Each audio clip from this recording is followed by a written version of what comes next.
Sit back and get ready to have the most fun you ever had with an electronic device.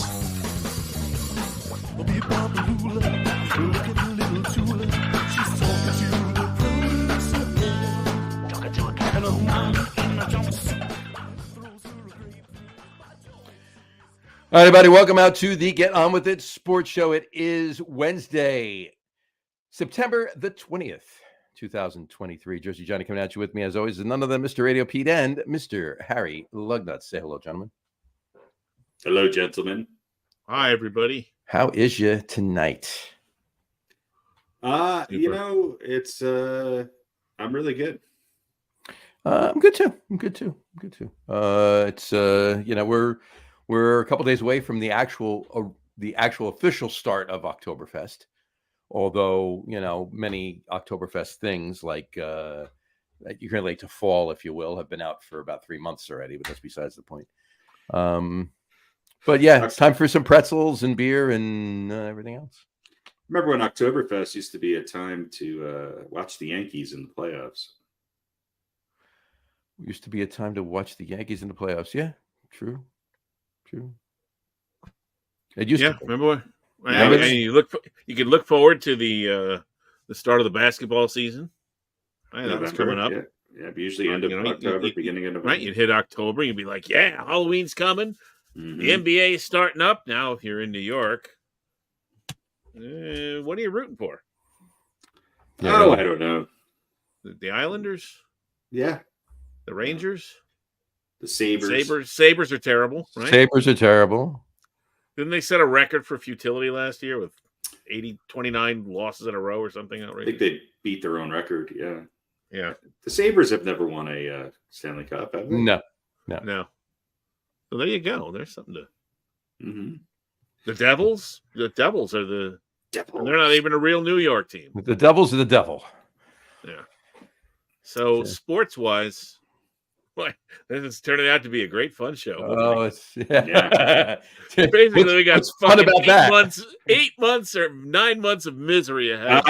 I'll just sit back and look forward to the U.S. Open again in September. Yeah. Well, I got some issues with the U.S. Open. We're gonna. I got my things. Got your things. You and Amy Schumer. I don't think he was paying much attention to Nicole Kidman. Nicole Kidman, yeah. Or maybe he was. I don't know. Maybe it's. Let me tell you, if Nicole Kidman's a robot, then sign me up. I want one. I'll take a couple of those. Anyway, all right. Well, we've been starting out with a couple of memes. These are a couple I found now. I got to show these to you. Start with this one. Lawyer sign. Injured? Good. Yeah. Nothing else. No other information. I think that's Celino and Barnes, isn't it? Yeah, it might be, actually. Although they're broken up now. That guy on the right looks creepy as fuck. I think I've seen the billboard now. It's like just Celino and Celino or something like that. Two pictures of the same guy. Yeah. Right. So you injured? Good. I like that one. Then there was this one. I'm assuming there was a traffic jam. So this is one of those roadside LED signs. And it said, "Avoid Philadelphia." Yeah, I have been. Just completely avoid Philadelphia. There you go. There's that. Cheese steaks and batteries. Cheesesteaks and batteries. Battery tossing. There you go. I was just there a few weeks ago, actually. Good for you. Wasn't that bad. Had a couple of beers. Caught a game. It was fine. Just a random game on the street. Random game. Listen, stick ball on the street. It was good. There are worse reasons to go somewhere than for a good cheesesteak. No, this is true. Although there are worse cities in Philadelphia. There definitely are worse cities. Don't let the people keep you from a good time. Now, Philly's good. Dude, I'll tell you, the best sandwich in Philly is not a cheesesteak. It's Italian roast pork with sharp provolone and broccoli rabe. No, whatever. It's so good. That's not clickbait. It's good. I'm telling you, I've had it many times. I just got diarrhea thinking about that. It's so good. I'll have to bring you to get one anyway. Not me. Well, you can take everything except maybe that's broccoli rabe off. Just get a broccoli rabe sandwich. Anyway. Then it was this one. Well, they also make it with lamb, Harry, if that's any better. Yeah. You don't need meat. That's okay. I make you lamb. I make you lamb. Name the movie. It's meat, true, but it's very young meat. It hasn't been meat for very long. That's from My Big Fat Greek Wedding. Greg, very young meat. Hasn't been meat that long. Hasn't been meat very long. Obviously, yeah. Yeah, it's young torture. Exactly. All right. Speaking of young torture, this is from a pork company. This is a sign, an ad. Pork, the one you love. Let's hope so. Well, yeah. I mean, well, that's a great Valentine's put the period in there. Yeah, the period is in there, so there is that. Somebody smart would have come the other way white. Pork, the one you love. Pork, the one you love. Or the one you know. What's the song? If you can't be with the one you love, pork the one you're with. Pork the one you love. You can't pork the one you love. Pork the one you're with. Pork the one you're with. The one you love. Pork the one you love. Yeah. Pork the one you're with. If you can't, that was that Weird Al. It was Weird Al. If you can't be, was that Weird Al? Did he actually do that? No, he didn't do a song. No, I don't think so. I think I need to do that. I think you do. Pork the one you can't be with the one you pork. Pork the one you're with. Yeah. Pork the one you're with. That's essentially, I'm pretty sure what that song meant. I mean, are we on the air? Yes, we are. Are we recording this? In other words, this is on the air. What are we doing? This is a sports podcast? I know. Well, eventually. We get there. Then there's this one. I think I'm assuming somebody was trying to say beware of dog. And this was what came out on the sign. Yeah, you know what? You should beware of Doug. Dogs are trouble. Yeah. Beware Look at the size of the G, though. The G on Doug is bigger than everything else. I know, right? Beware of Doug. Doug. Well, maybe his name is Do. And his last name starts with G. Yeah. Beware of Doogie. It's Doogie Howser. Beware of Doogie. Beware of Dougie. Doogie Howser. Doogie. Yeah, Doogie. Doogie, yeah. Anyway. Do the Dougie. Yeah, do Doug the Dougie. is no offense to any Dougs out there, but I've no. I've known some weird Dougs. I've known some weird Dougs. I've known some good Dougs. I've known some nice Dougs. Didn't say the weird ones were bad. I'm just saying they're. Oh no. Most of the weird ones were great. I wouldn't leave people alone with some of them, but yeah, they're right. And then wrapping it up with this one. This is a drive-in sign. I'm assuming this is 3 different movies. Okay, I'm assuming, but it might not be. So here we go. There we go. Yeah. Analyze this dick, Big Daddy. Well, yeah. I think for the Sunday matinee, it's one movie. During the Look at that. Look at that. It's Buffalo. Yeah. It is in Buffalo. Yeah. Buffalo. By the way, should we next week? Should we just have top 5 Dougs of all time? Top 5 Dougs. I like that idea. Top 5 Dougs. So 2 weeks from tonight for that show is top. I'm writing it down. Top 5. Do they have to be sport related Dougs? No. At least we at least each have to have at least one sports related Doug. That's the criteria. But it can be anything as long as one of them is sports related. I like to analyze this dick, Big Daddy. There you go. So yeah, that was an interesting sign. So not as good as some of the other ones we've had, but I mean, it would be better if it was analyze this big dick, Daddy. Right. Well, depending on how you read it, here, let me put it back up. Depending on how you read it, analyze this. No, you can't really do it. If you're going around, yeah, it won't work. No. Nope. Oh, well, I tried. It's okay. All right. I think that was altered. I think that's AI. I don't think those 3 movies ever played at the same time. I don't know about that. Big Daddy and Analyze Big Dick. Big Dick. Big Dick played all the time. Yes. Right. Big Dick Daddy. Analyze this and Big Daddy were out at the same time. I do know that for a fact. Yeah. Dick this and Big Analyze. Yeah. So let's see when the movie Dick was out. I opened up a door. Well, I'm gonna check right now. Jimmy. Get on it. I'm at Jimmy's off today. So Jimmy, find out when Dick was out. All right. The movie Dick was out. They were all out at the same time. They were indeed all out at the same time. Yeah, Analyze this. Dick and Big Daddy were all out at the same time in 1999. If your dick is out in 99, then Well, I guess whoever was working, whoever's job it was to put the movies on the sign, that was like, I think I'm done with this place. It's gonna be last day. I think it was that up. I think it was Dropped Louis the keys in the manager's lap and said, "I am out of here." See you later. It was Louis C.K. It was Louis C.K. Right? Well, that would have been Big Mommy then. You don't know what he called them. You never know. Anything is possible. All right. Let's start off with a little news. You know what happened to Aaron Rodgers, obviously, last week. We talked about it on the show, and I think pretty much all of the entire world knows by now. But it was just reported that, this just came out. Aaron Rodgers hits $5 million contract incentive after finishing season with 0 interceptions. Yep. So, that's right. There you go. I don't think that's true. Well, this was Harry, you sent this over, right? It's from The Onion. It's from The Onion, so it's got to be true, right? It's legit. It's got to be true, right? Yeah. So the only thing truer is whether if it's from The Simpsons or Family Guy. Right. Yeah, that's the real question. That is the real question. So, all right. Let's get into these. Let's get into these things that we do for the fun show, shall we? All right. Yeah. Let's kick if we have to. Yeah, let's kick it off with just a quickie. An NFL, just a quickie. Ready? Yeah. In vein of what we've been doing on the fun show lately, pick one in their prime. I think we did. We didn't change it to that, did we? Or we did change it to that, right? It's supposed to be pick one, or maybe it wasn't. Where's the other one we did? 4 stay, 6 gotta go. Stay. No, that's coming up. That's coming up. Oh no, that's what we did. We changed that. It wasn't that question. It was 4 gotta stay. That's the name of that title. 4 gotta stay. Right. 4 gotta stay. So this is just a quickie. That's fine. The most ironically titled show ever in the history of podcasts. Get on with it. Just a quickie. Just a quickie. Anyway, all right. So belabor it. Exactly. Pick one in their prime. Here we go. Belabor it.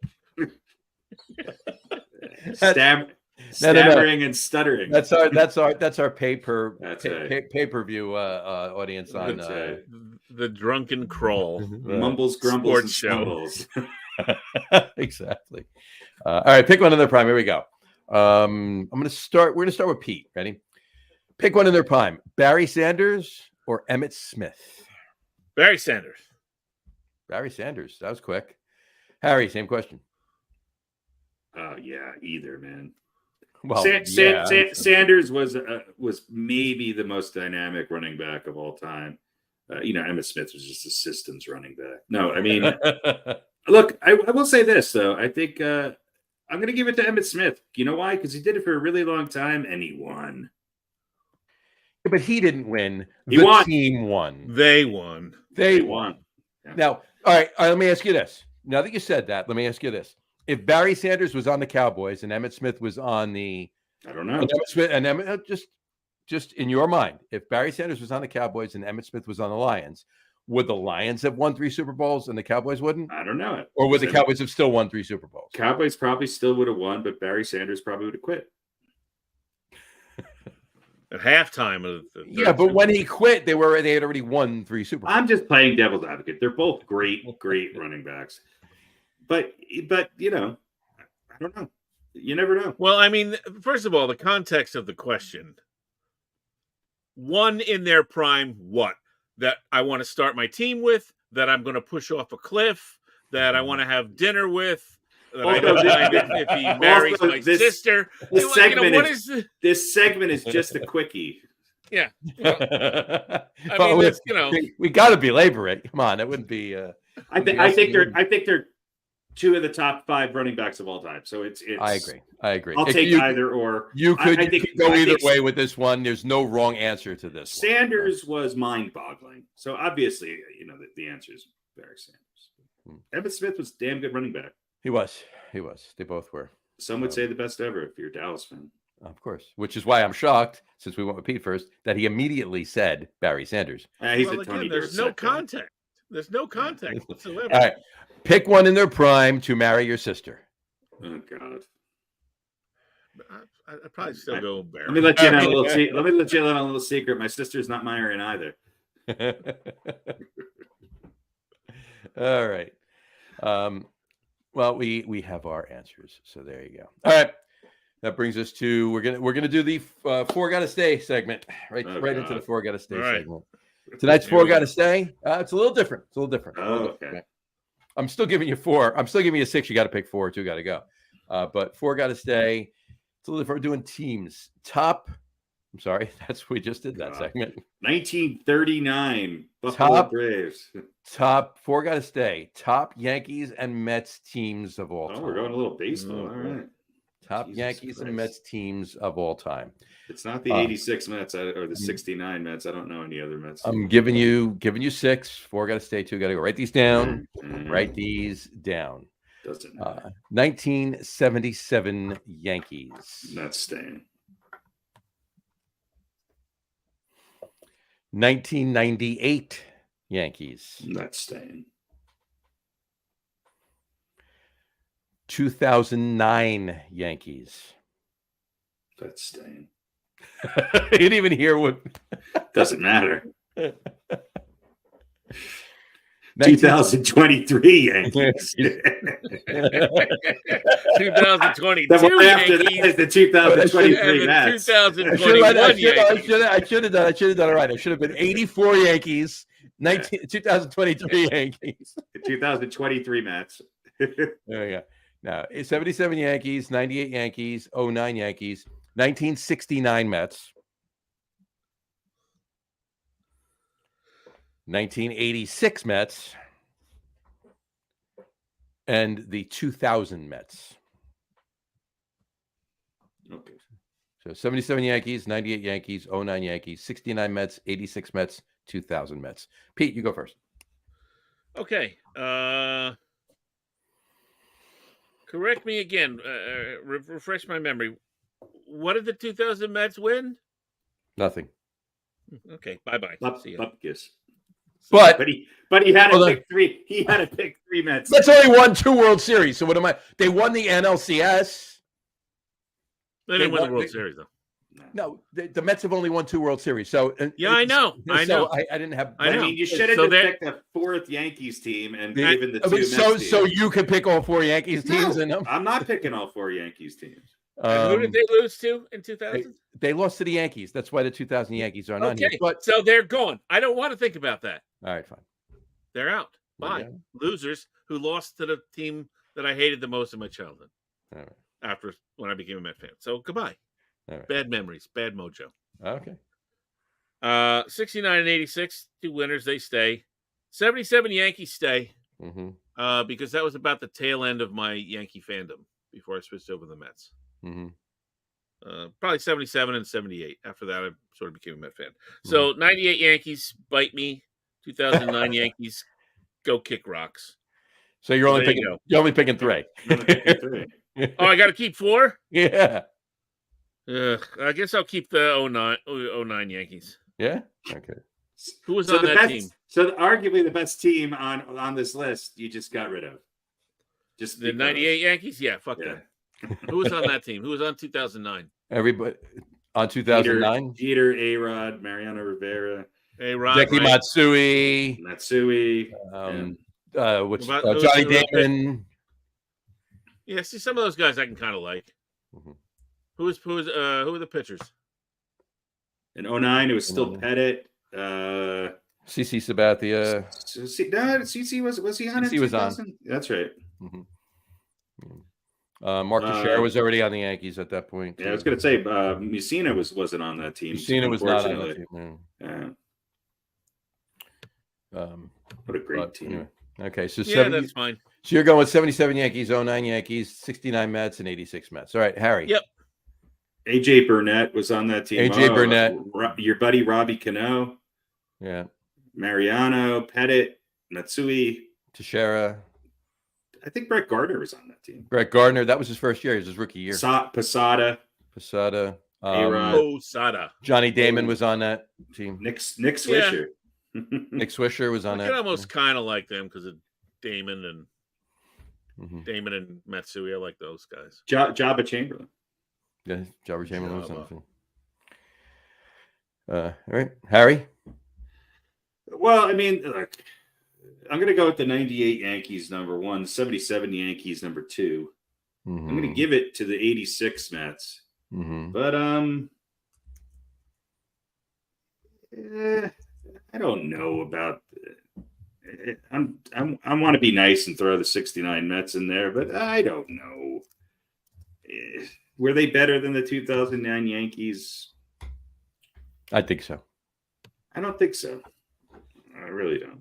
But to keep it even, I mean, I only have film and I only have stories to read because I was, I don't remember the series all that well. They won 100 games, right? That year, the Mets or something like that, weren't they? Wasn't that the winningest Mets team?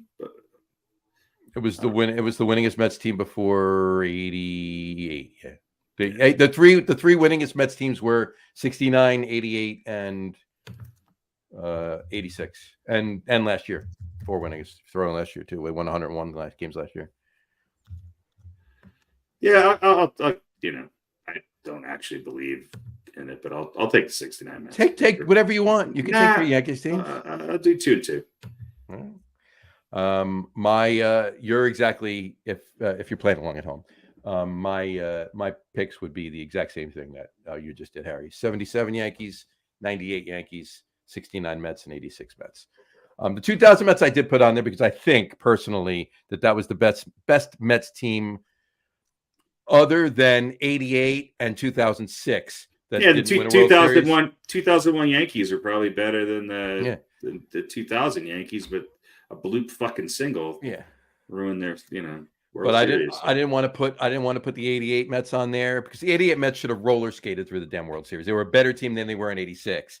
But because, Dodgers and Kirk Gibson, I'm not putting the 88 Mets on there. And the 2006 Mets were fantastic, but they didn't go on there because of Mr. Carlos asshole Beltran. So get the bat off your shoulders. CC won 19 games that year. I give it to the Mets a little bit because I feel like Tom Seaver had one of those years that's hard to repeat. So they had a fantastic year. Those guys, that team just gelled so well, and they were relevant for several years. And get back to the series 4 years later. A couple months later, the Knicks won. They were not and took the A's to Game 7 in '73 before losing. They were not expected to do anything that year either. They weren't expected to do anything, and they certainly not to do what they did. So and they beat Baltimore, who was a powerhouse then, 4-1 in the World Series. So I believe that year the New York beat Baltimore in every major sporting event. Pretty much, except hockey. Well, no. Well, no. The Jets beat the Colts. The Jets beat the Orioles. The Mets beat the Orioles, and the Knicks beat the Bullets. Mm-hmm. There you go. Cool. There we have it. Good one. Good 4 got to stay. Good 4 got to stay. Yeah. Cruising right along. Good job, gentlemen. We have our NFL question of the week. Oh wow. NFL back to flip it back to football. Question of the week. We need a sounder for it. That's what we need. Question of the week. Fill these voids of not talking with music in the background, like we do with some other things. I know you got to just hit record. I'll just hit record. I'll have to take it off, and we'll have that's our thing. Or you could just do it live every week. I'll just do it live every week. You just do it live every week. There you go. Do it live. There you go. Question of the week. NFL question of the week. There we go. All right, gentlemen, which team will have a better record this season now? The Giants or the Jets? Start with Harry. Nothing's changed. The Jets. Okay.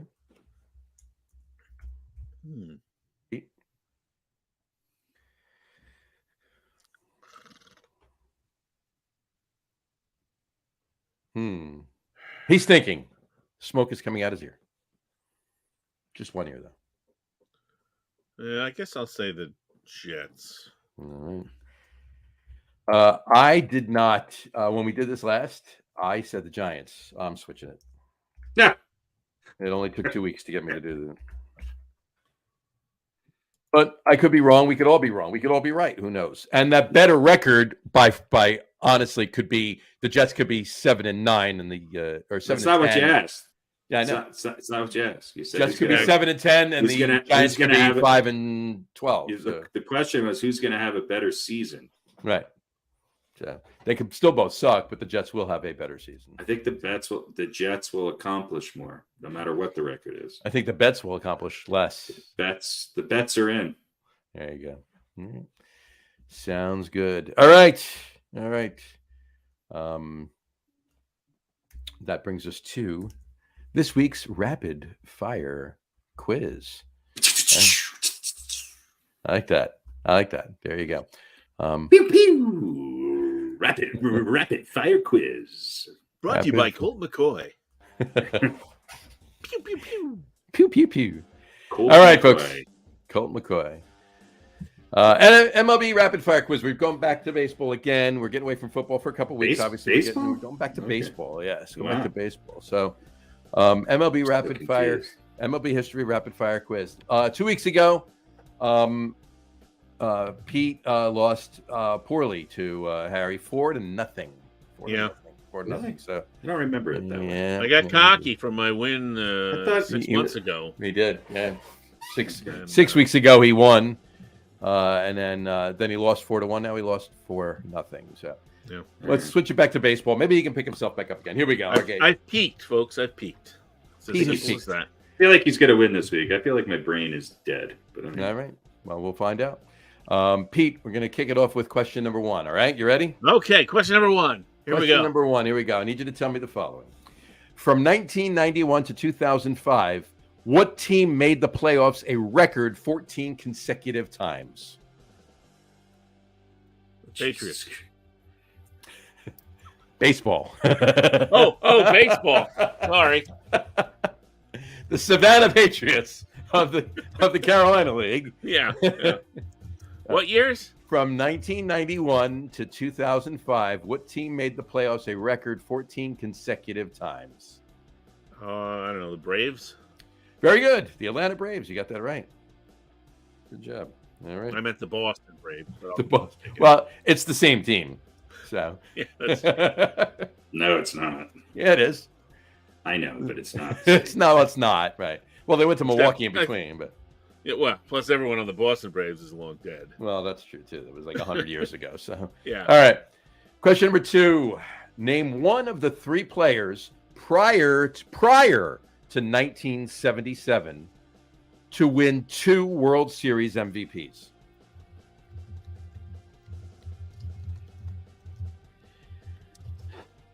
Okay. Harry's checking in on it.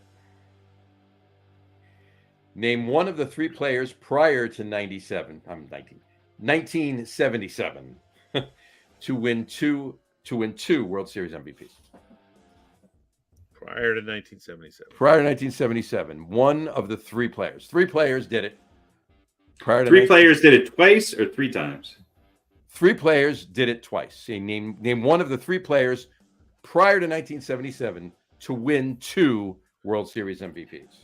I mean, did they have World Series MVPs like way back in the day? Sure. No, they did. No, well, not back in the 20s, maybe, or maybe they did. I don't even know, but far enough back that there's a record of it. Then there's 3 guys that won 2 each.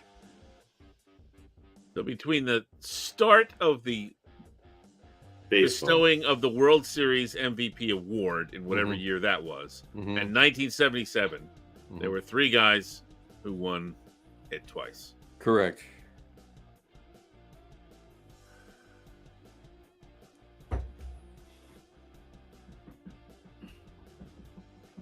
World Series MVP.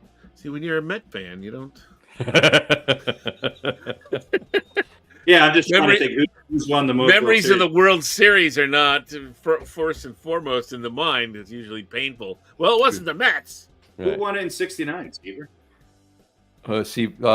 No, Don Clendenin won. There you go.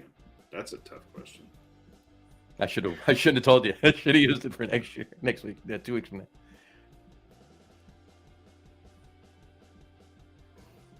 Or maybe I will. Maybe I'll use that question 2 weeks from now. Don McClendon? Don Clendenin. Clendenin. That's a weird name. And we'll see if Pete can remember. Yeah.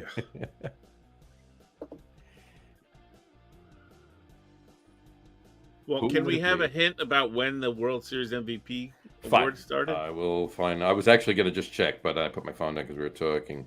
The World Series. It's going to help me, but it'll help Harry. World Series. I don't really know, but I mean, I could take some wild guesses that might be right. Started in what year?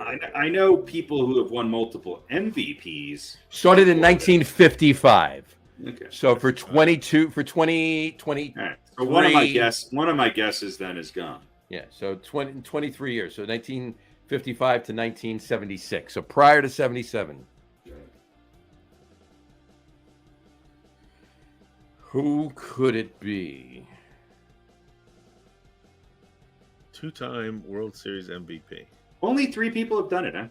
Mm-hmm. Interesting. Prior to 77. Right, I understand.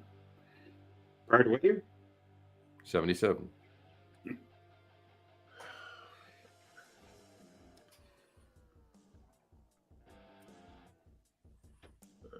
I really don't know. Giving it up? Who could it be? World Series MVP. How about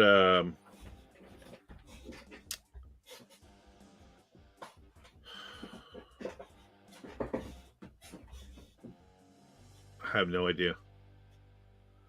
Ricky Henderson. I would have been. He was even born. Like, well, you know, he was started his career. I don't know. Around. Oh. Okay. So no. I have no idea. Okay, Harry. I'm gonna take a guess. I get to pick 3 or just one. No, just one. So if that's wrong, then I'm done. Right. Yogi Berra. No, that would be wrong. That was my other. That was the first guess that came to my mind. Can I make a couple other guesses just to see if I'm right? Absolutely. Go ahead. I'll tell you something else afterwards, but go ahead.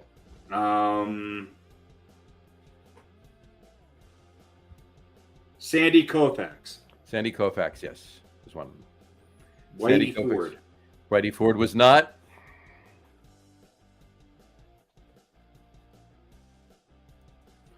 So we get the others. Are they pretty obvious or are they obscure? Yeah, no, they're pretty obvious. Well, I mean, Berra. I can't believe Berra didn't win more than 2 MVPs. That's ridiculous. Was it Joey DiMaggio?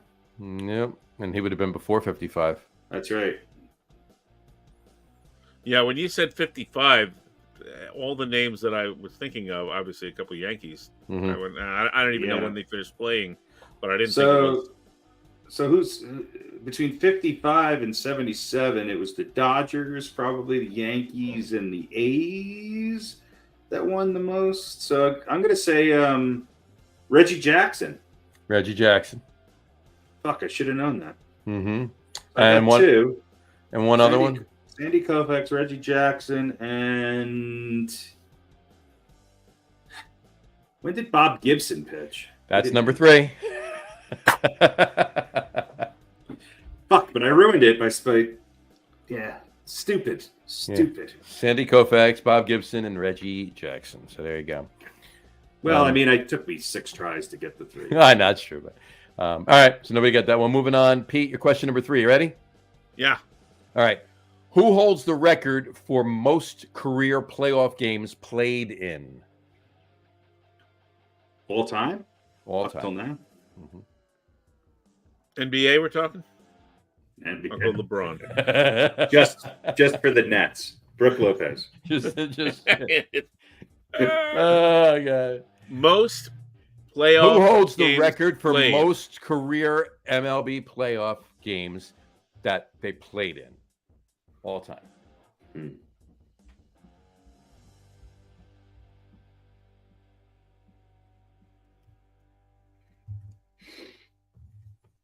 I don't know. What do you think?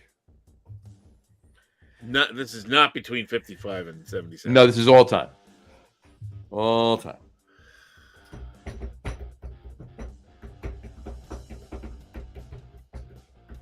I don't know. Oh, jeez.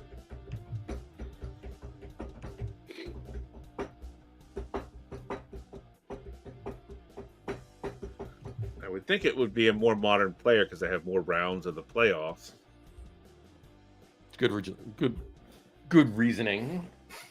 Yeah, that's true. You know, like it could be some guy from the 20s or whatever, but when did they switch? I mean, it used to be. Was it? What was it? The 7 and 7, right? The 90s league championship series, and then you had the. No, it was 5 and 7. Yeah. Yeah. So even if you won the World Series like 4 times, you know, and everything would be, you know what I mean, 40 some odd games, whereas.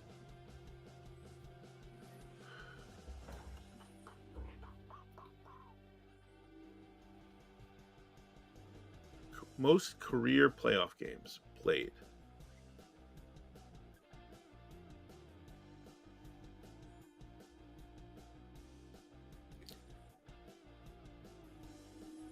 You know, I'll say in the history of baseball.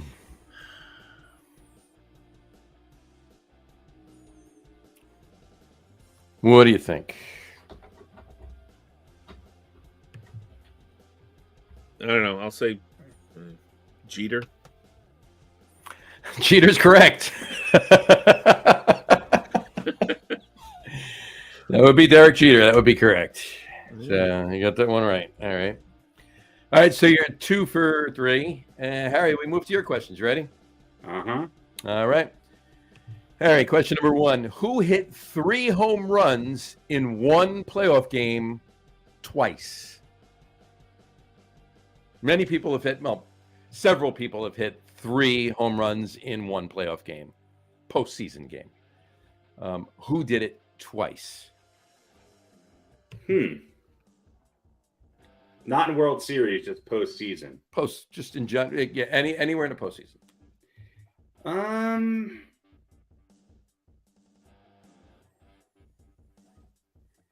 I mean, obviously, logic comes to mind. Okay, World Series.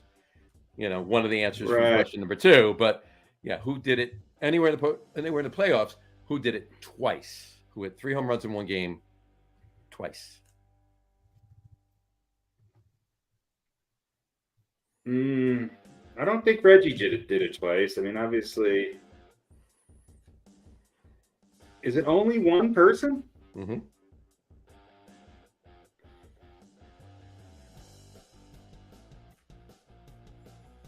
Many people have hit 3 home runs in one game. We're talking postseason. Yeah. A lot of people don't get multiple attempts to do it, obviously. I'm going to say Babe Ruth. You would be correct. It's got to be Ruth, right? Babe Ruth, yep. George Herman Ruth. All right. He's the only one to do it, huh? In 2 postseason games, yes. Yeah, that's crazy. All right. Harry, question number 2. Name one of the 2 pitchers with over 200 strikeouts in the playoffs. Name one of the 2 pitchers with over 200 strikeouts in the playoffs. Well,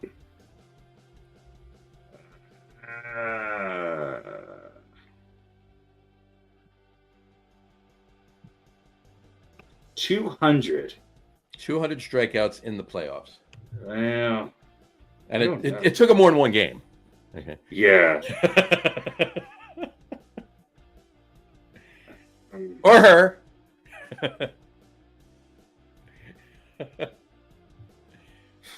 I mean, is it?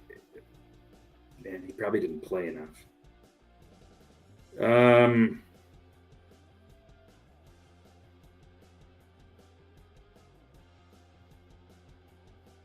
I'm gonna go.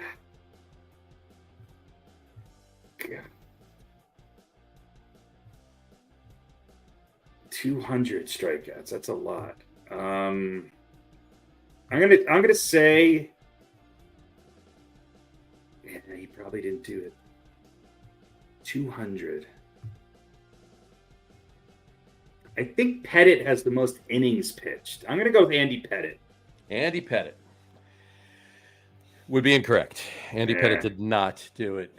Pete for the steal.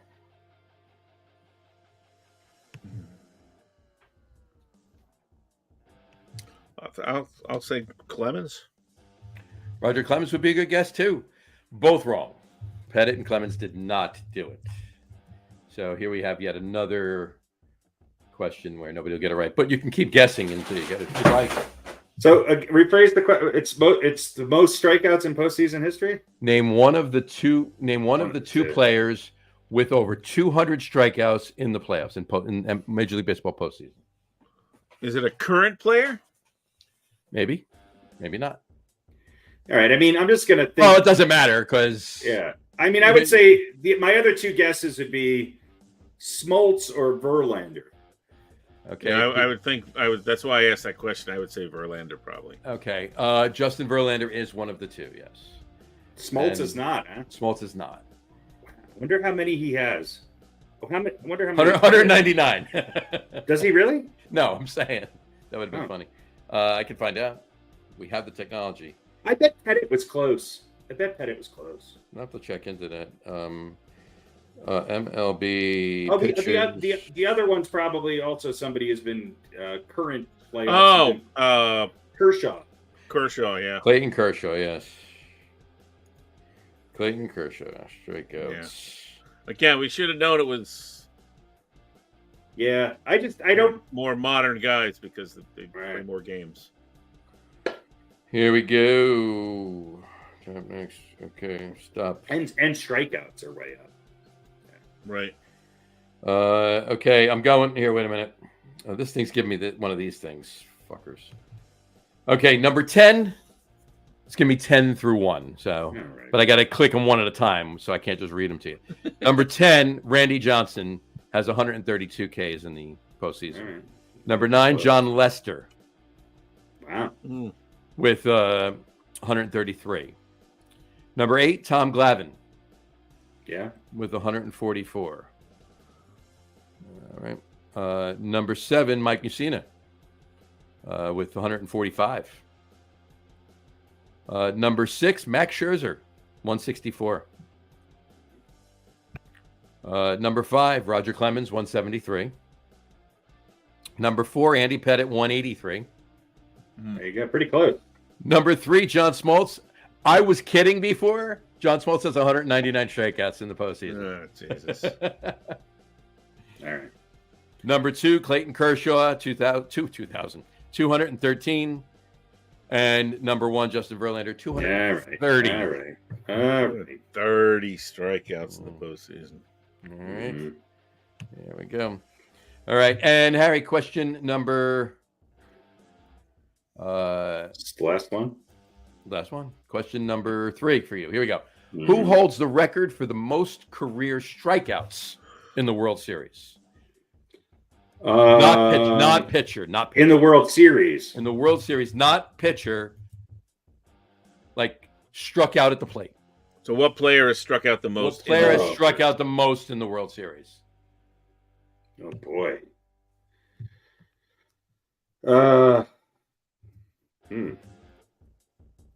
Again, it's got to be somebody who's played. I'm guessing.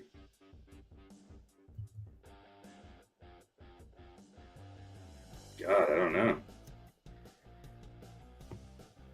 All right, let me think about this. What player holds the record for most striking out the most times in the World Series? That's the best way to say it, because the other way could lead to pitcher. What batter holds the record for most career strikeouts? There we go. That's the way to say it. There you go.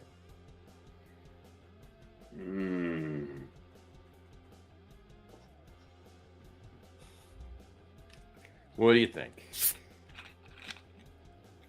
I just say, "What do you think?" all the time when there's like a pause in there. So there's I'm torn because I think it could be an older player, but I don't know. I'm gonna say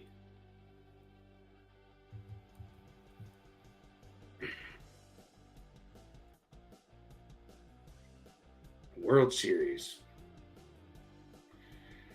See, I don't think it's anybody on the Yankees. I don't think they struck out enough.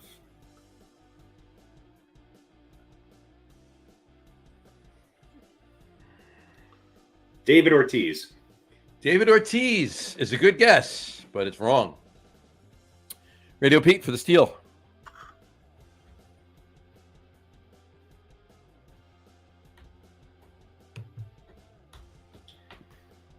Trying to think of who else would it be.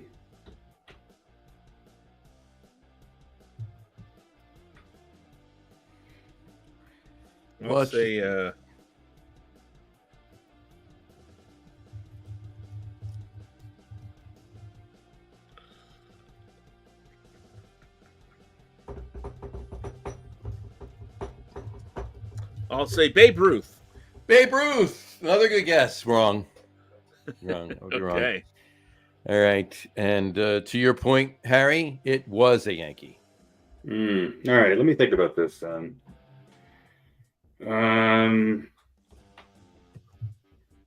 was a Yankee. It was a Yankee. It's not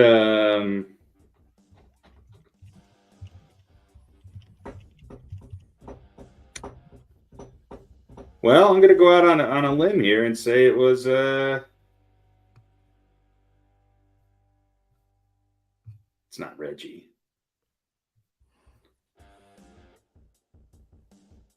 Who struck out a lot on the Yankees and played them?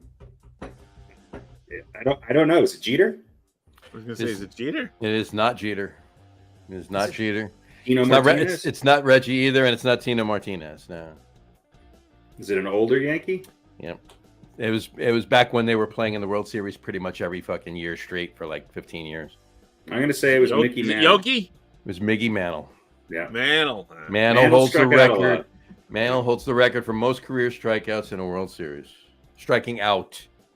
Most careers at bat striking out in the World Series, or whatever we said Right. before. So there you go. All right.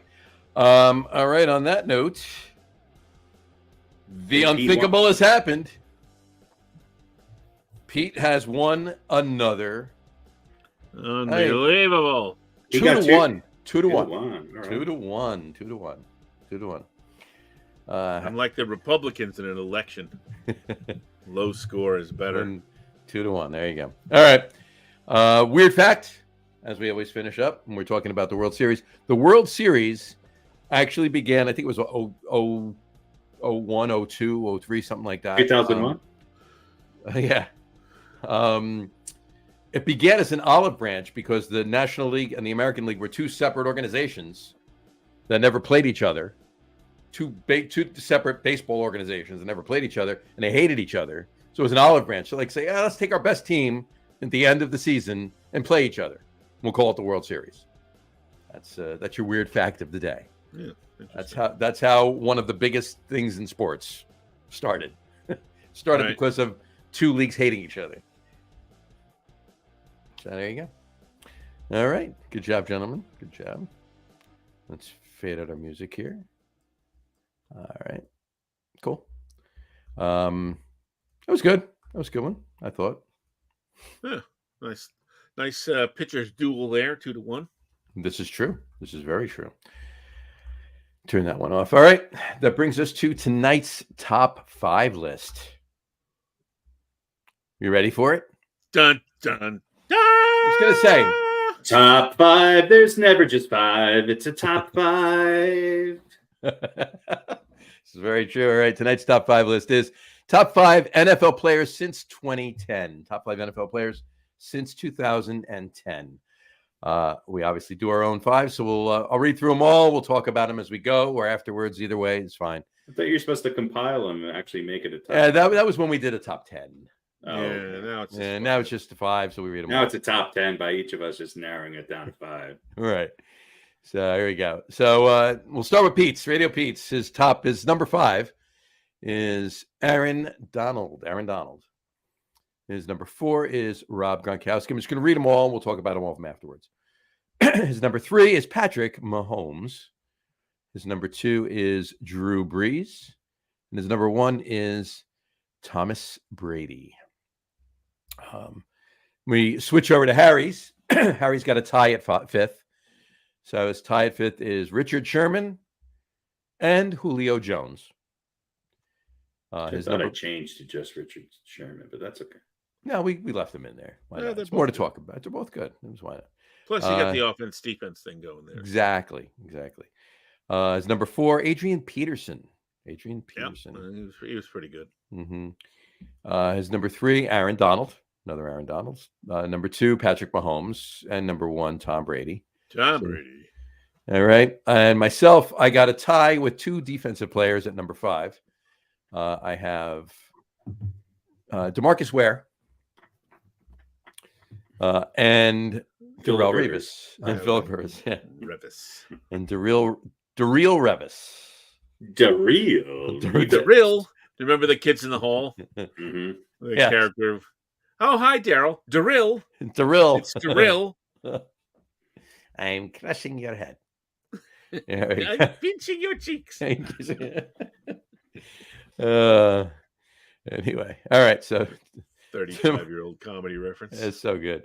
DeMarcus Ware and Darrelle Revis. Here we go. Number 4, the jersey I'm sporting tonight, Antonio Gates. Antonio Gates. Number 3, Megatron, Calvin Johnson. And of course, number 2, I threw Tom Brady in there. And number 1, I gave him props because of his, for unfortunate circumstances this year. But I do believe he's up there for the time period from 2010 forward. And that would be Mr. Aaron Rodgers. Number 1. Are you kidding me? That's fucking ridiculous. Well, you both had Tom Brady as number 1, so I made him number 2, and I threw Aaron Rodgers a bone. All right. May as well. Nice. There you go. Oh, you should have thrown him a tendon. See what you did there. You did. That was crazy. That have you seen that video where you could actually see the tendon snap up into his calf? Yeah. It's just bad. So it's no Joe Theismann. No. Did Joe Theismann ever play again after that? Nope. He was done. The only person that's come back from an injury like that was Alex Smith. Yeah. From an ACL? No, from a broken bone. Broken. Fucked up, crushed leg. Mangled leg. Broken compound fracture of the tibia and fibula. Yeah, or as I like to call it, the pencil sharpener leg. I like to call it fucked up. Multiple fucks. You ever see that on the Letterman where he did the Joe Theismann pencil sharpener? That was great. Yeah. That was bad. And I can still remember that day. I was eating a cheesesteak watching the game Monday night. And again with the cheesesteaks. I know. Well, I was. That's what I was eating. There was no pork sandwich available. It wasn't. Right. Took a bite of the damn cheesesteak, watched Taylor break. Be with the one you love, baby. Pork the one you're with. That's got to be a song. You have to do that. Took a bite of the sandwich, put it down. Fortunately, had just swallowed that. It didn't come back out of my mouth. Watched it happen. And of course, now they don't show it, right? Or now if they do show it again, they'll give you a warning. Like, we're going to show this one more time. Turn away if you don't want to see it. And then they don't show it ever again. They don't show. I mean, you can find it online. You can watch it 90 million times on YouTube, but they don't show it again on TV. That night, while he was on the field, before he got carted off and they resumed the game, they must have showed it 75 times. 1,000 times, yeah. It was good TV. Yeah. Well, plus something like that, you just couldn't believe it. No. It was horrible. By the way, I'm going to talk a little bit about something related to that. All right. One of my things. One of my things. One of your things. So, any discussion on any of these players? Joe Theismann? No, they're all. This is an impossible list. Yeah. I mean, there's probably 25 or 30 players that you could put in the top 5 there. Sure. Really. Absolutely. There's only one that's the top 5. That's number 1. Yeah. Right, and that's Julio Jones. I think we covered a lot of good ground. Covered a lot of ground. We got a good starting 7 or 10 or whatever. Yeah, we got quarterbacks in there. We got a receiver. Team. We got a couple defensive. If you took everybody on this list, you'd have a heck of a team. You got two defensive backs. You got 2 defensive linemen. You got 4 quarterbacks. You got 2 wide receivers. You got a great running back. You got a great running back. You had a great tight end.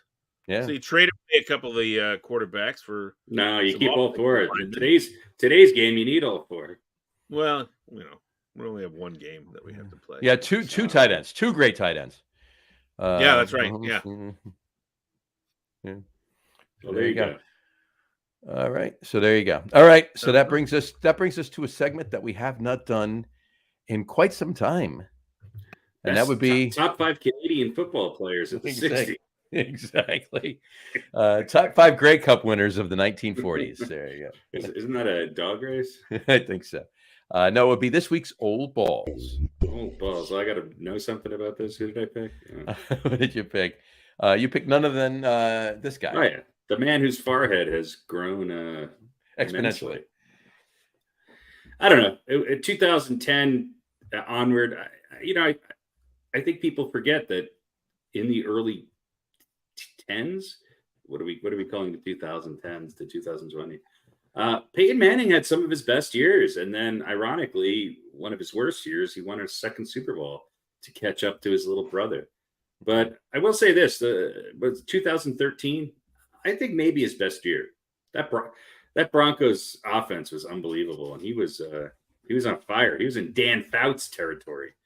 Now, look, I think Peyton Manning gets thrown up there all the time, as rightfully so, as one of the best quarterbacks of all time. Mm-hmm. Those later years with the Broncos, I think, are a reason for it. And so that's why I kind of threw him into it. Not really old, but, getting up there, balls. Old, getting up there, balls. You know the rest of his story. But by the way, the best joke I ever heard was by Pete Davidson to Peyton Manning, I think the joke went something like this: Peyton Manning, who looks like, whose head looks like it's morphed into not having to wear a helmet when he plays. Yeah, I mean, it's sad to say, or it's not cruel or anything. I bet he means, but he doesn't give a shit. He laughed. And by the way, best Saturday Night Live skit by an ex-NFL player or current NFL player at the time ever was that skit with Peyton Manning and the kids. That's just. Have you seen that? Yeah. Oh, it's hysterical. Yeah, it's hysterical. I love it. Yeah. I watch it every once in a while. It's when he tells him to go in the porta-john, and then he tries to come out, and he tells him to get back in there. It's pretty hilarious. Anyway, this week's Old Balls, Peyton Manning. Next. This week's Old Balls, Peyton Manning. There we go. There you go.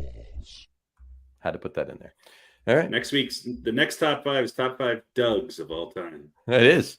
Top 5 Dougs of all time. The criteria is at least one of them needs to be a sports related Doug. I feel like most of them are going to be hockey players, but I'm very well be. Yeah.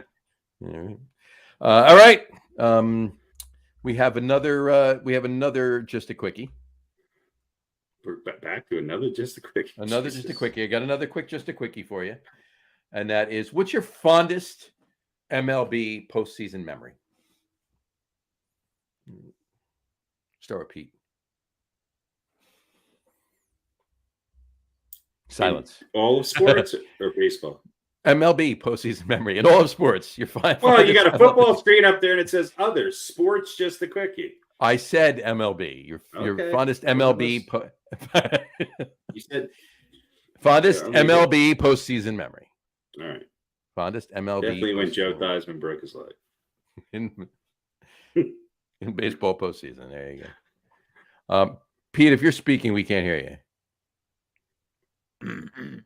Now we can. I guess the end of the '86 World Series. Fair enough. I was in a bar, and this guy Pat jumped on another guy's back and raised his hands up like this, and they got basically clobbered by the ceiling fan. So that was pretty funny. And then I don't remember a whole lot after that. There was a lot of alcohol consumed and a lot of yelling and hugging and cheering and backslapping by complete strangers who were linked by their love of the Mets. Interesting. Yeah. All right. Fair enough. That moment, and then, like I said, I don't remember much after it, but right, I can imagine. But yeah, that was, because I mean, there hasn't been a lot for my teams to celebrate. Fair enough. Harry? I mean, Reggie's 3-homer game is probably my most iconic. I guess technically Bucky Dent's a technically a postseason game. I'll throw one other one out there though that I remember. Again, I think I was at a bar in New York. Kirby Puckett's, what was it, 91, 92, 93? I don't know. One of those years. 91. His what was it, game 6, ninth inning home run. That was great. Mm-hmm. And I've always been a big fan of his, and I just think that great players come up in really great and big moments, and he certainly did. So yeah. And then the Twins went on to beat the Braves, which anytime the Braves lose, it's kind of nice. It's true.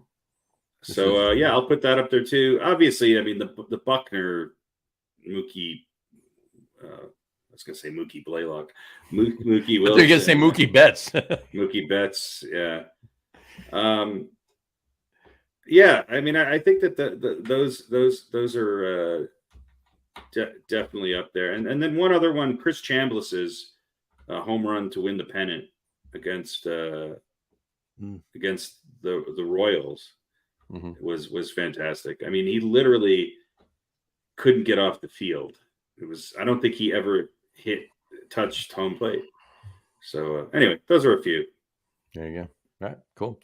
I'll make it easy for mine. I'm just going to concur with Pete. 86. That whole, I mean, there would have been other seasons that probably would have at least come close to it, or at least been even with it.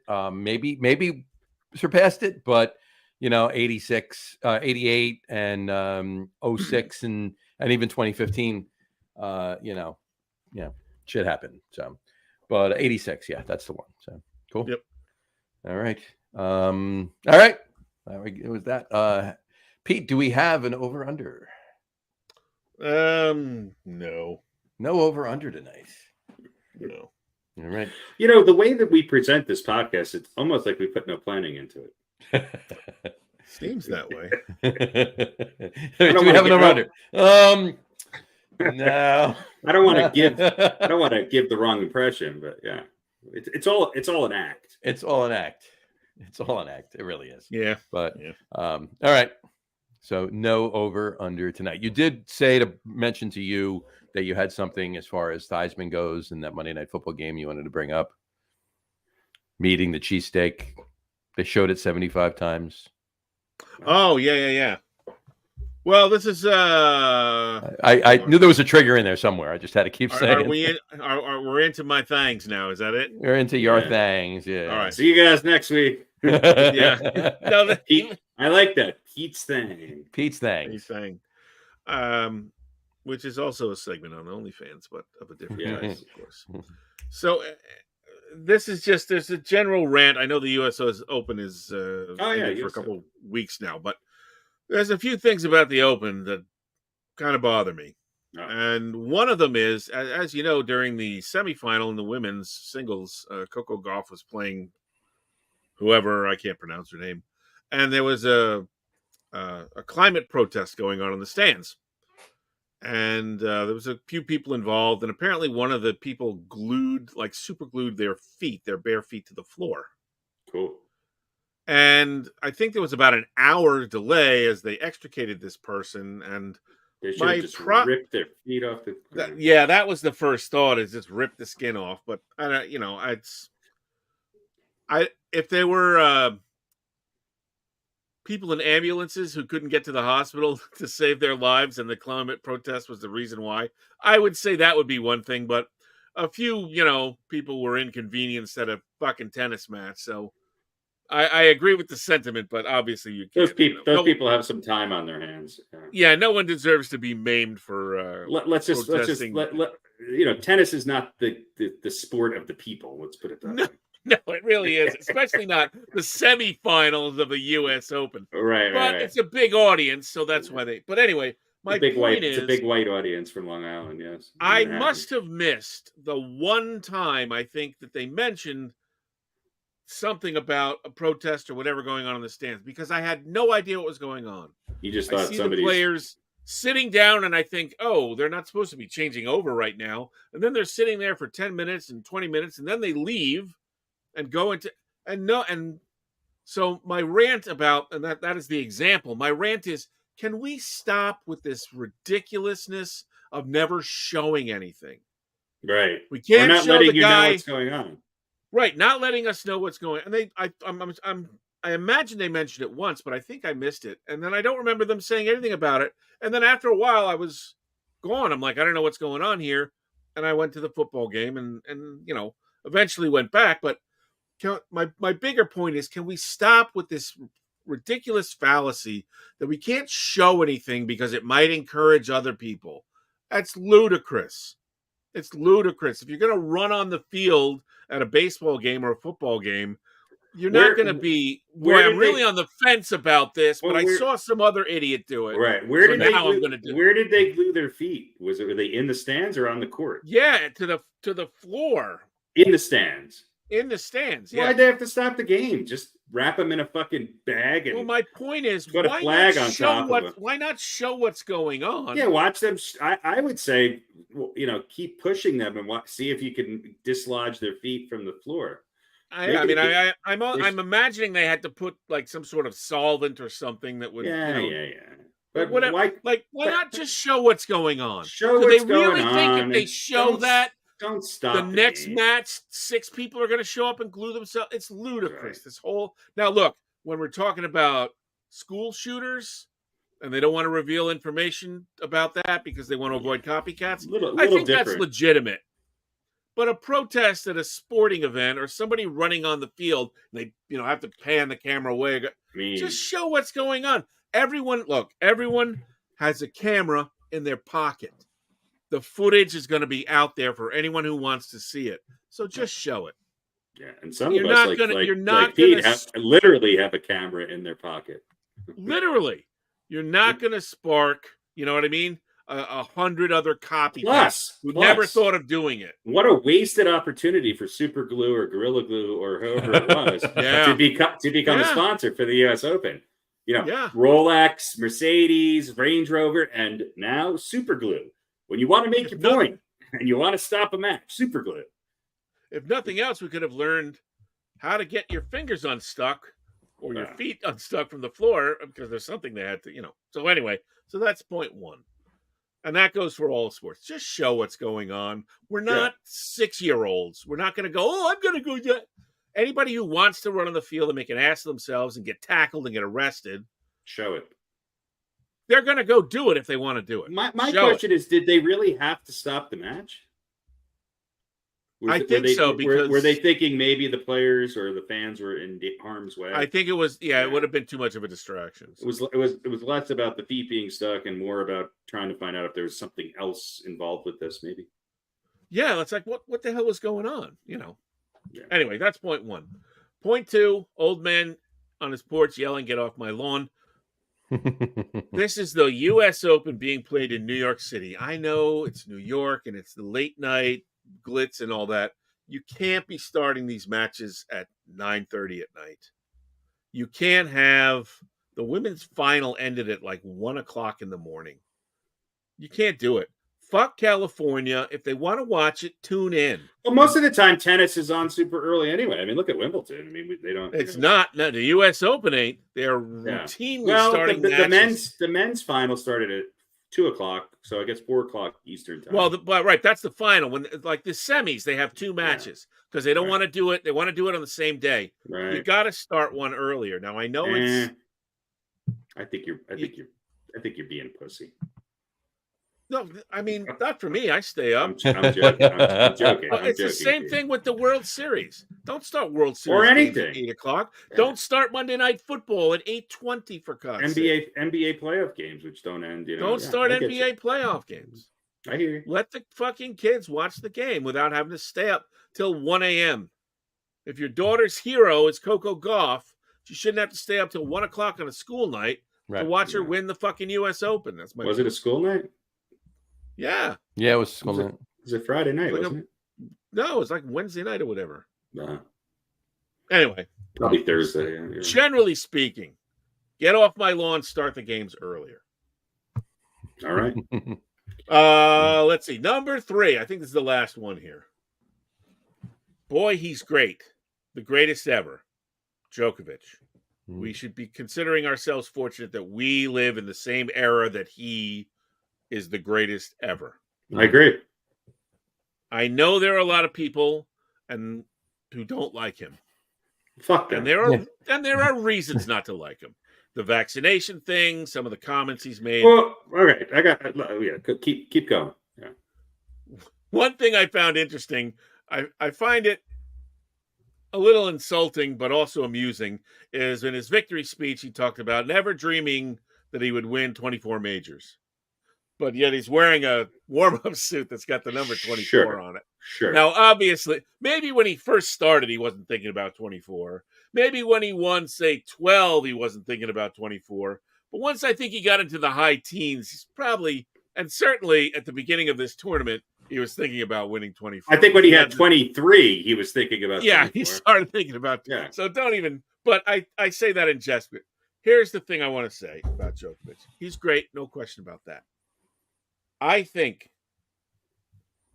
men's tennis is going to be boring until he retires because there's nobody that's going to beat him with any regularity until now that Federer and Sampras. Yeah, Federer's gone. And Nadal's probably going to come back, but he's not coming back. He's not going to be the same Rafael Nadal, and he's no spring chicken either. And yes, you have Alcaraz, who's 20. You've got this kid who I think made it to the quarters, Ben Shelton, who's 20, who looks good. We'll see if he's a flash in the pan. And then you have a whole bunch of other guys in their, 22, 23.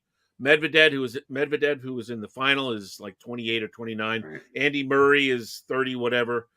My point is, many years ago. Anne Murray. Anne Murray.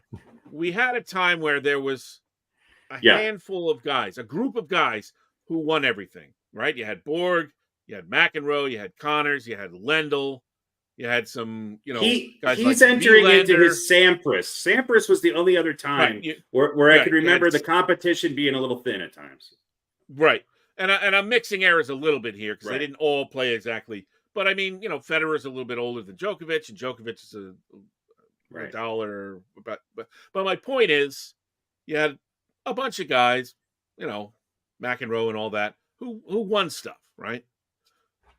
The last 20 years, it's been 3 guys who basically won every single major. Right. Well, now it's going to be down to 1. And Alcaraz looks like the heir apparent to greatness. But I think we could be entering, once Djokovic is out of the way, a new period of time where guys like Alcaraz and it's going to be a toss-up. And Tiafoe, and maybe Shelton and Rublev and some of these other guys could all we might get back to that period of time where there's 3 or 4 or 5 guys who win these tournaments instead of just I 2 agree. or 3. And I kind of look forward to that, but I think it's going to be boring until Djokovic gets out of the way, or Alcaraz. I don't think it'll be boring, but I boring in the sense that he's going to win everything. I don't think, but he didn't. He lost to Alcaraz in the last finals he was in. So my question to you is: well, he beat him in Cincinnati, right? And then of course Alcaraz had the cramping thing and whatever. That was the Australian, I think. So, but he's not going to win every single thing, and I hope he doesn't hang around too long. Well, that was my next question: is how much more does he have in him? He might have a couple of years. I think he's got. The tales about his physical conditioning are legendary and all of that. So I think he's going for 30. You think? It wouldn't surprise. I could see him doing that. I could see him doing that. It wouldn't surprise. He's not that far away. I think he could do it, based on exactly what Pete said. I think Alcaraz is a formidable opponent. And I think that you have seen a little bit of a crack in injuries with the Joker, a little bit. He's not quite on the top of his game. He's not quite as dominant as he is. But I think I could see him winning 2 for the next 3 years and making it to 30. Mm-hmm. That's not too much to ask, right? But my point, all these other guys outside of Alcaraz right now, and again, we'll see what Shelton does, because there have been lots of guys who, Well, who was the other guy who made it to the semifinals who Djokovic beat? Yeah, that's how good he is. Anyway, he's also going to challenge a little bit. Yeah.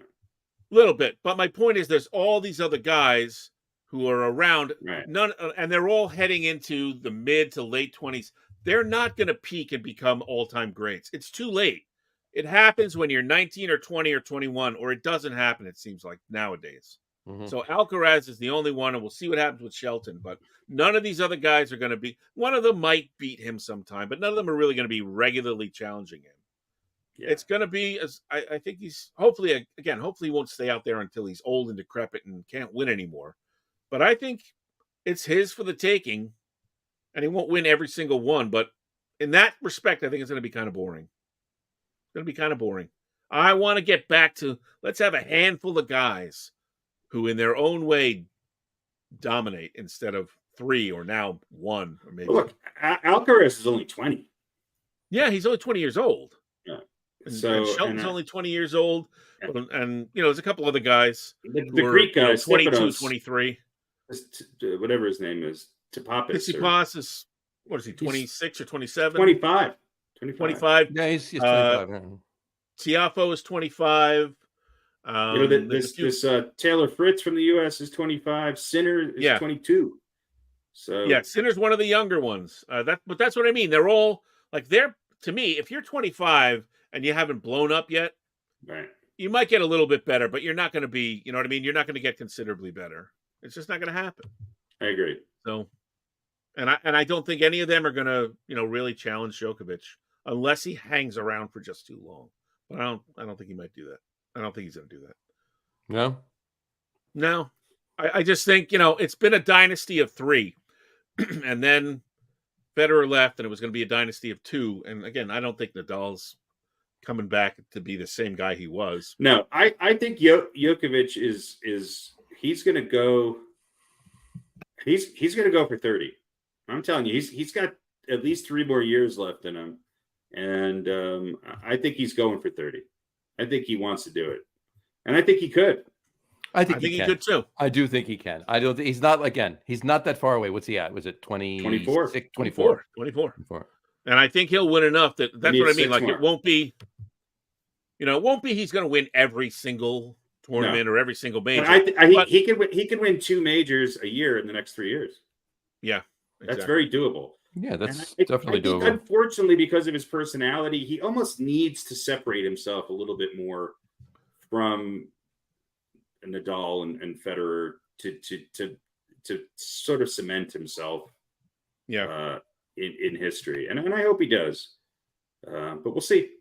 He's already something to watch. Ever. He's already the greatest ever. So we do get to enjoy still watching that. But, I just don't like to go into every tournament going, well, it's who's going to take it from him, and I think that's going to be the way it is. I was a little concerned once he got to the finals. I thought Alcaraz. I saw Alcaraz sort of playing as good as he was when he beat him, and I thought, Djokovic has had a couple little struggles here and there, but he has that, much like Nadal, much like Federer. I think even more so than those two. There's just something about him. When he gets to a final, he's just really, really. Yeah, he has it. Well, he has another gear, and he's got the stamina of a Nadal. He's got the brain of a Federer. Yeah, creative shot making and the ability to analyze and counter strike and make changes in his game to take advantage of his opponent's weakness. And he's one of the best of all time at that. So, but there you go. Anyway. Only really the only other thing I wanted to say is I want to congratulate Ronald Acuna Jr., who this is a few weeks ago now became the first 30-60 player in Major League Baseball history. 30 home runs and 60 steals. Nobody's ever done that. Not you, Barry Bonds.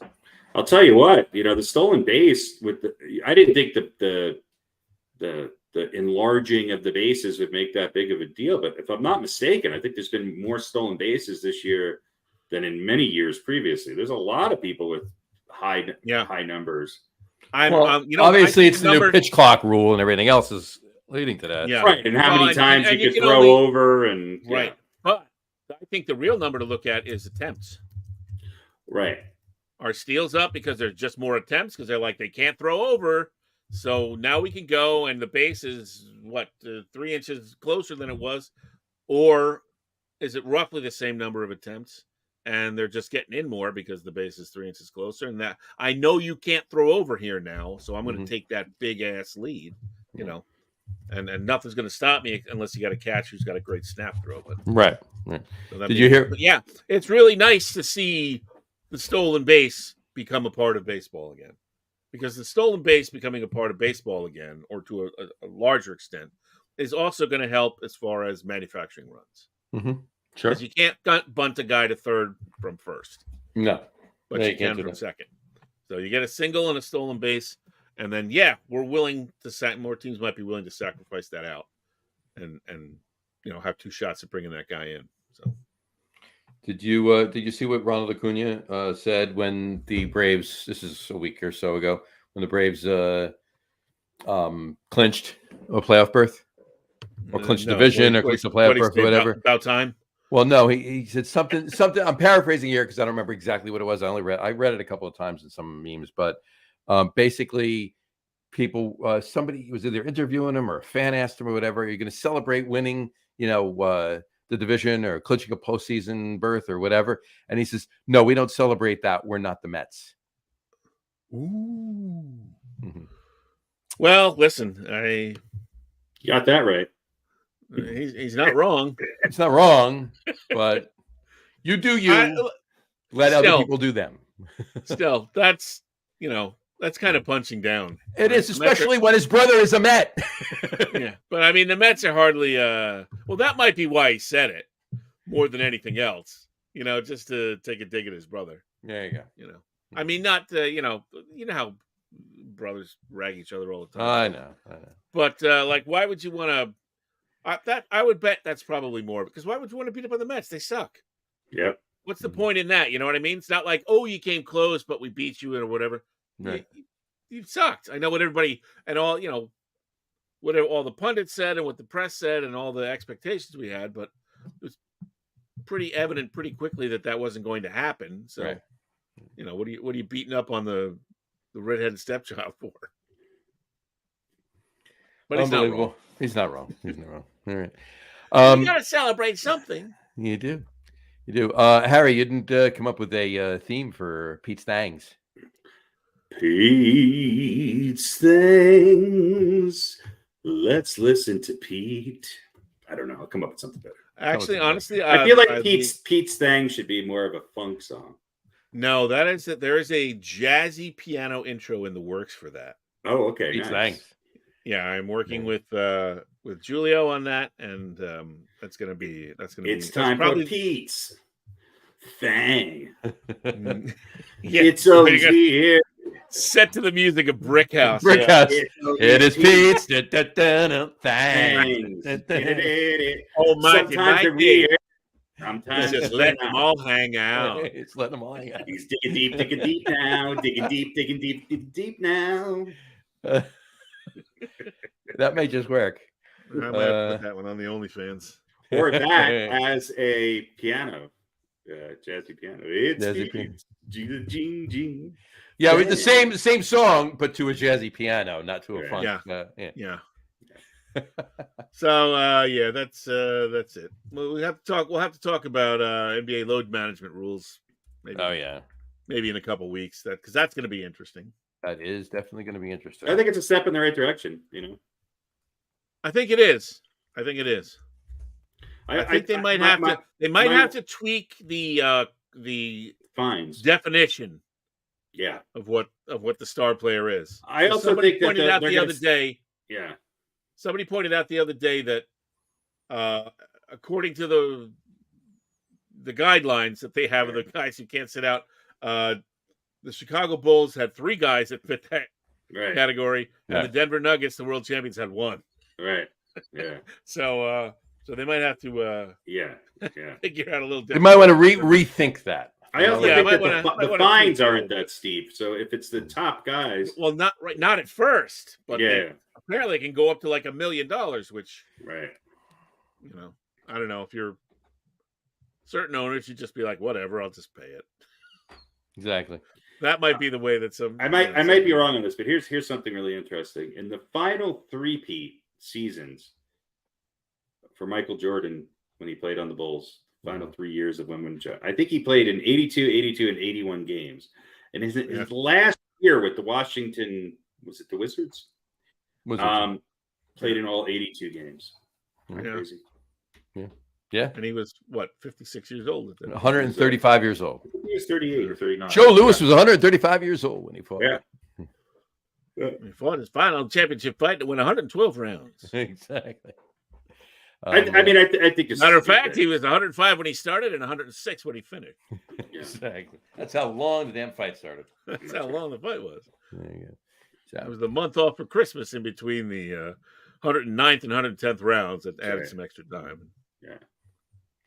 While we were talking before about Djokovic, I decided to make this meme really quick. You made a meme. I made a meme. Well, it's not really a meme. It was more of a pick stitch or whatever. But what do these three men have in common? There you go.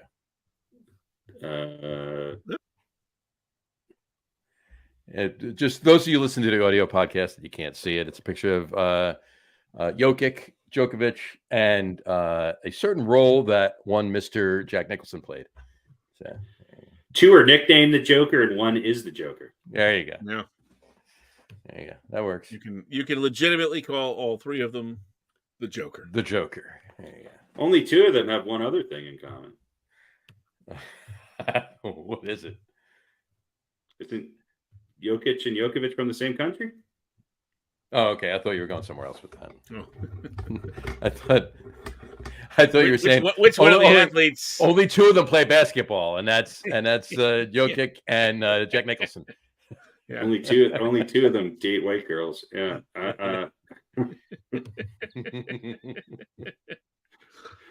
Yep. I have no idea what that means. I don't know what it means either, but it worked. That means that it's time to go, folks. It's time to go. On that note, we are going to wrap the show up on that note for today. We want to thank everybody for watching. And for those of you just listening to the audio podcast, thank you for listening.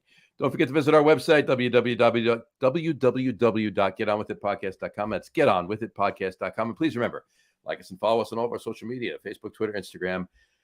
Please just search for the Get On With It podcast. And of course, our shows are available on YouTube as well on the Locker Room channel.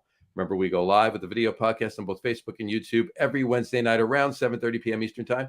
And for those of you who just want to listen to the audio podcast, you can do so on our brand new host, Spreaker, as well as Apple Podcasts, Spotify, TuneIn, Google Podcasts, Amazon Music Podcast, iHeartRadio, and some brand new platforms, CastBox, Deezer, Podcast Addict, Podchaser. Pretty much anywhere you can find a podcast, you can find the Get On With It Sports Podcast.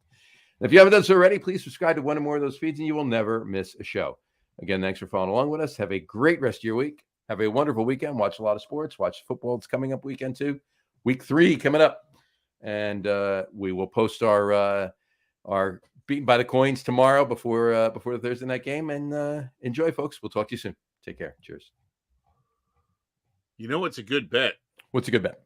Who will have more wins, the Packers or the Jets? That's Packers. interesting. That's interesting. We may have to work on that. We may have to look Packers into that. only because I think their schedule's not nearly as hard as the Jets. Yeah, that's true. Cool. And they, but who knows? Who knows? We will find out. We'll talk about that next week's show. We'll talk about that I'm excited about the top 5 Dougs. I really am. Top 5 Dougs. I'm interested in that too. I like whenever we don't do anything really sports. I know. Some of the best lists we've done were the TV shows we did earlier this year. That's right. Yeah. Can we include Dougies in that? Yeah. Dougies? Yeah. Okay. So Doug or Dougie? Doug or Dougie. Yeah, absolutely. Doug or Dougie. All right, that's fine. As long as the name starts with D-O-U-G. Douglas. Does it have to be a first name? Now, how about yes, it has to be a first name. How about Dugray? Who do you know that's named Dugray? I think that's a last name. Yeah. But then it might be a first name. Sounds like a French fencing champion. Yeah. Yeah, we'll go Dugray. We'll go with Doug's first name. Let's not get too Dougie, obscure. Douglas, Doug. Yeah, Doug. The name is Dougie, Doug. Douglas, Doug. Yeah. Or Dugray. Dogramon. Doug Ramonless Manasqua. DeGrom. Doug Ramon. Doug DeGrom. Yeah. Jacob Doug Grom. All right, No. folks. Wait, All right. 2 weeks. It's going to be an amazing list. You'll love That's it. right. And All I, right. and I think we should try to get as a guest. We should probably try to get somebody named Doug. We should get. I can get a couple of Dougs on. I don't know any Dougs anymore. Do I have any Dougs? Mm-hmm. Let me see if I have any Dougs in my contact. Get some Dougs in their dogs. Everybody, check your contacts really quick to see how many Dougs you have in them. Really quick, just. I do. Well, one of them. Yeah. Okay. Yeah. I have 1, 2, 3, 4, 5, 6, 7, 8 Dougs in my contacts. I only have 5. It's spinning. I don't think there's any. I have 5. Nope, I have no Dougs. No Dougs. But let me see if I have a Dugray. 13 Dugrays, though. All right. 13 degrees. 5 Dougs. I'm going to put some research into this one. It's going to be a good one. It's going to be a good one. All right, folks. We'll talk to you later. Take care. Cheers. Goodbye. Bye, everybody.